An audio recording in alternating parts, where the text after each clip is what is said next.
with border security and the growing problem of deadly and addictive drugs like fentanyl coming into our South Texas communities.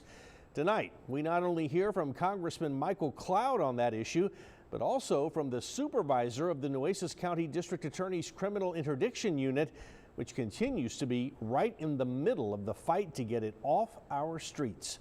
Our Bill Churchwell reports.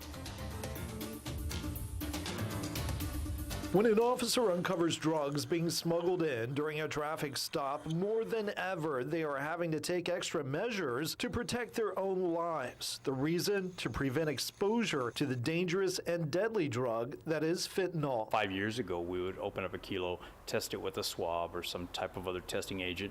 We can't do that anymore.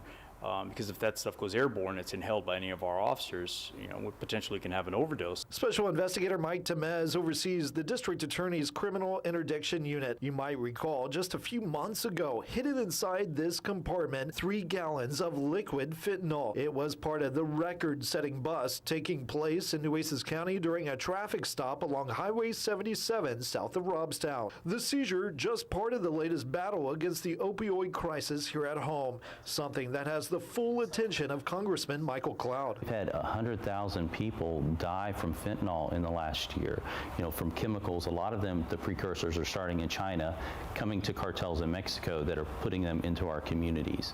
At what point do we begin to look at that as, in a sense, a weapon of mass destruction? Those precursors are the chemicals and compounds used to make fentanyl in labs across the border. We hit these guys in Mexico. How do we take it back to the cartels? Well, we can take their precursors on interdiction stops, officers out on the highway, actually making proactive stops, looking for these precursors, seizing them, and 2, let's take their money.